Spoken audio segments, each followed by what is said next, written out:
Dayot Upamecano has recently made the move from RB Leipzig to Bayern Munich permanent. So with one young French central defender's transfer saga ending, we believe it's the start of another great transfer hunt. And that hunt is for Jules Koundé. What is going on, everyone? Welcome back to the TotalSport YouTube channel on another FTF Friday, and today we're doing another player one. So we did one previously on Michael Analyse, which will be up here somewhere. So now we're going to be doing one on a more established player in world football, but still just as young and just as promising, Mr. Jules Koundé. Please check out Tom Underhill's article in the link down below. This is where we're getting all of this content from, so please go check it out. Anyway, let's get into the video.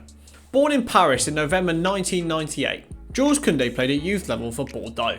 He would make his debut at the age of 19 and quickly settle into the professional setup despite being a teenager, helping Bordeaux qualify for the Europa League.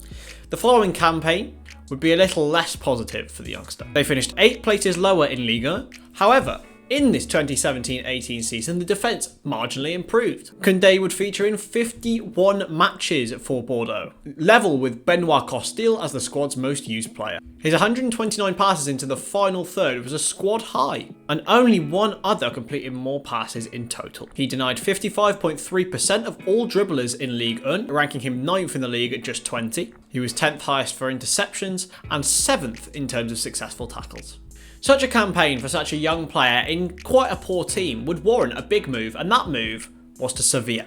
The Andalusian side would part with £25 million to sign this stalwart of Bordeaux, which is a remarkable statement of intent considering that no clubs have even considered putting that out on Upamecano or Kounde of RB Leipzig. Koundé's biggest moment in a Sevilla shirt so far is the club's Europa League triumph in the summer. The match was pretty crazy, being honest with you. A 3-2 scoreline, Romelu Lukaku taking some plaudits, hunting down R9's Inter record. But the standout performer, even in a game leaking goals, was Jules Koundé. The 21-year-old featured in 8 Europa League games for Sevilla, and en route he'd already faced some established strikers, the likes of Edin Dzeko, Raul Jimenez and Anthony Martial. Oh yes! I still hate that moment, by the way. The final itself was a different challenge altogether though, with Romelu Lukaku, the aforementioned Belgian beast. So what made Koundé's performance even better was the fact that his established centre-half partner had a pretty awful game. Diego Carlos is a proactive centre-back, to put it mildly. And within 5 minutes of the opening whistle, Carlos hauled Romelu Lukaku down for a penalty. Rather than panic or fluster at his defensive partner's performance, Koundé remained calm and collected. The Europa League triumph alone made Koundé's first experience outside of French football a special one. The night, though, was just an epitome of the club's season. Julen Lopetegui took them to 4th place finish, finishing 10 clear of Villarreal, which reinstated Sevilla in the Champions League. So let's once again go on to statistics. At Sevilla, Koundé increased his passing accuracy once again, 88.4%. No doubt helped by playing for a better side. His long passing was also supreme, completing 74.1% of his 451 attempts, compared to 58.4% of his 462 attempts in 18-19. So with France having so many unbelievable young centre-backs at the moment, the aforementioned Upamecano and Kounde being the premier too, is Jules Koundé the pick of the bunch. Wesley Fofana of Leicester is also a prospect to behold. Those 4 centre-backs all share similar characteristics. All complete close to 90% of their passes and over 63% of their long balls. Koundé is the best dribbler at 53.1% success rate and the highest pressure success at 39.8%.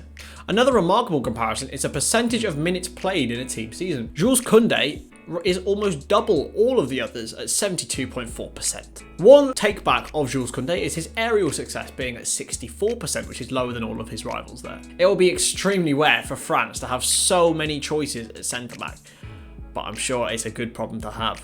Whenever the time is for Jules Koundé to move away from Andalusia and from Sevilla, the usual suspects, the super clubs, will definitely pique their interest.